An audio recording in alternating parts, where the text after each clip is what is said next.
So glad you could be listening again to this podcast. Had some things on my mind that I couldn't help but want to share with you. You know, in the Kingdom Mentor Academy, we're really excited about sharing our voice, learning how to find our voice. And it's put me in this place of really thinking about how in the midst of finding my voice all these years, and always trying to find my target market, you know, all the marketing things later on, I realized something this morning that God gave me grace, and I wasn't beating myself up, but sometimes this is one area I failed the most. You know, I love to talk about being authentic. In fact, that's what we're going to talk about in session 2. The aim, it's authentic identity and your message, but really you can't be authentic until you know your identity. So it's really fun to talk about things like that, to how you can, starting place to write that book, a starting place to sing that song, that a starting place to put all the pieces of your jigsaw puzzle back together with your voice. And I was just writing and thinking about it, and then all of a sudden it was just like, you know, sometimes when I write, it's just like the Holy Spirit takes over. And the Lord said to me, by the way, I love when he talks so casually, by the way, T, your target market first starts in your family, in your home.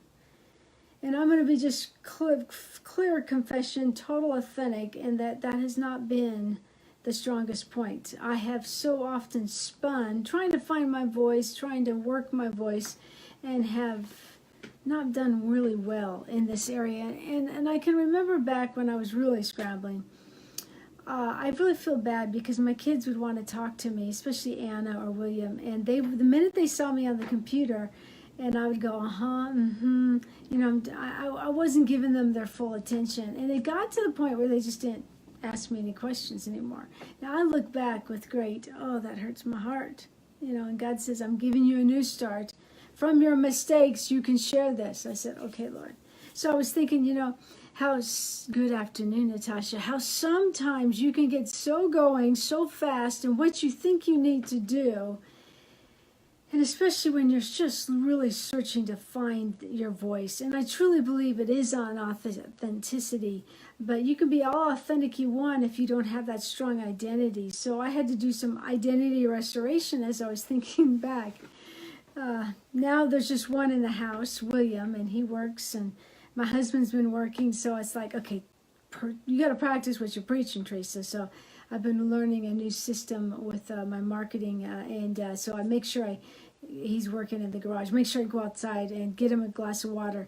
I mean, I can remember days when I'm spinning so fast that I get up in the morning and I got to go to the dryer to get a new set of clothes because from the day before I didn't get clothes out of the dryer. Can anyone relate to this?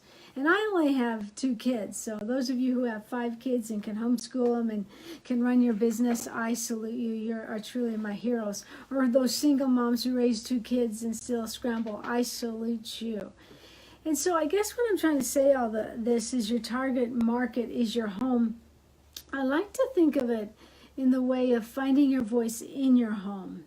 And I truly believe that when you find your voice in your home, that things, they operate so much better.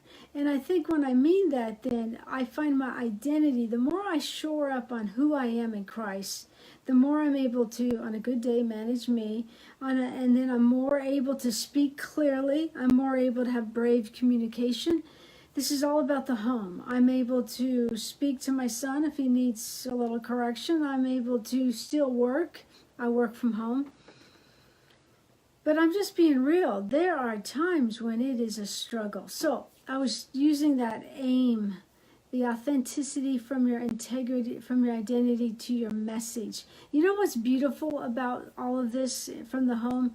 It's like I get to share and be real and then take what I've learned from not being a great mom, not being a great wife, to like, what does it take for me now to walk in a healthier place, to find my voice in my home, and manage me, and then speak with love and always looking out for the other person. And like I said, I know you get that, Julia. There can be emotions. What do you do if like one person, their emotions may be coloring inside the lines? But what if you're married to someone whose their emotions are coloring outside of the lines? You don't try to get them to change because that's who they are, but you get to this place of, okay, I need to manage me. The emotions in my house might be colored outside the line, like my daughter was like that.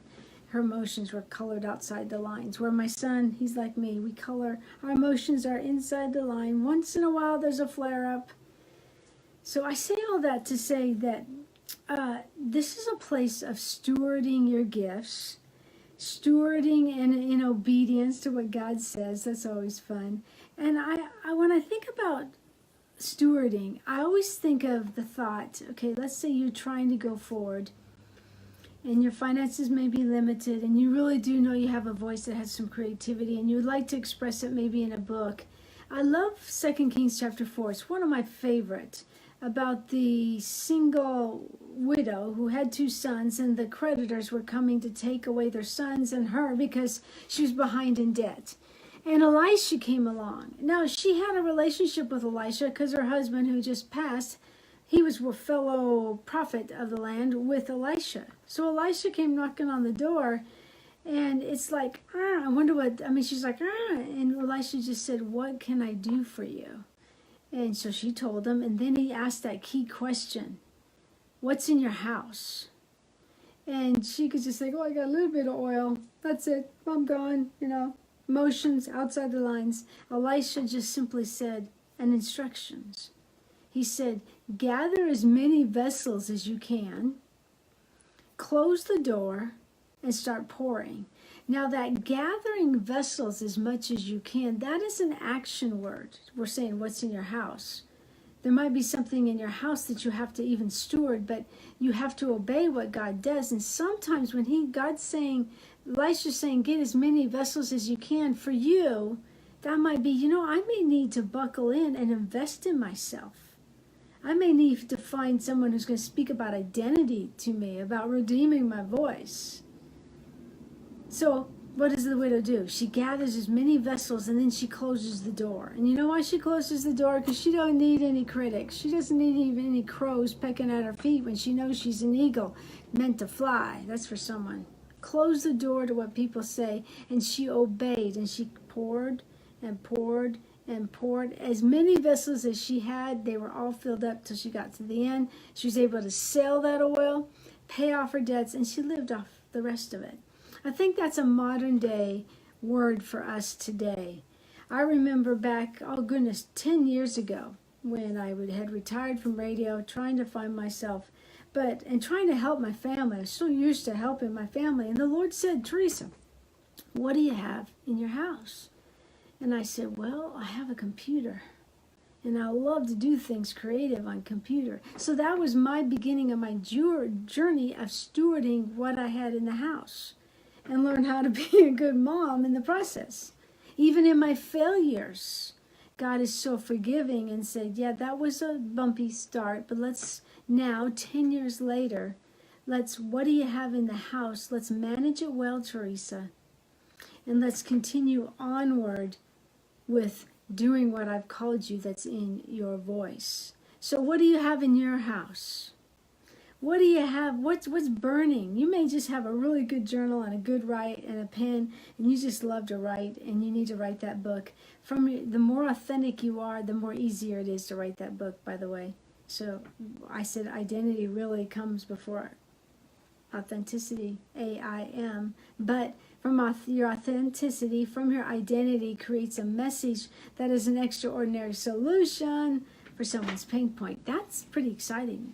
I know many of you have that gift, and you're like, I'm so tired of hearing these prophetic words. Well, you know what? You got to act on them. Even your prophetic words, steward them well. Okay? I shared in our boot camp, or I don't like to call it boot camp, voice camp, just day one, laying the foundation. It's not too late to join that, by the way. RedeemYourVoice.com will get you in on that, a free replay, and then a chance to join as a founding member, which is a lot less price. But I was sharing how I had these 2 prophetic words that were from 2 different people, and they lined up. And so I was just felt like I need to steward these. How do I put them into action? They're great words. Someone may have prophesied over you. You're going to be a speaker. You're going to be a voice to the nations. You're going to write books. what do? You take action steps. You make declarations as you take action steps. You assure your identity. I am a much loved daughter of the King. Yes, he has put a purpose in me. He has wired it into my very DNA. I'm going to go forward. If I'm talking too loud, forgive me. It's my microphone's not working on my podcast real well. So, podcast or live Facebook, this message is for you. God is calling many of you to pour the wine of the love you have to the nearest first. It's the fermentation to the finest wine often starts in your house. And then you become that voice to the nations. And I'm sorry I didn't do that real well, Lord. Those days of, like I said, running to the dryer to get my fresh clothes out. So there's a declaration in that for you. That no matter, God celebrates who you are. He doesn't look at your past. You get to learn from your past and be that voice to the nations, or voice to the nations over Facebook. Voice to your neighborhood of a person who loves well, forgives well.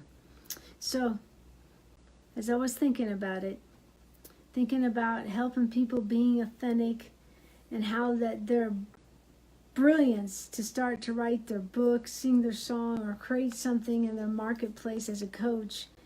So often we talk about our target market, which we do need to know, but if we don't serve our target market of our home first, it makes for a very crumbly foundation. So your target market for anything starts in your family. I've been doing that today as William's been working.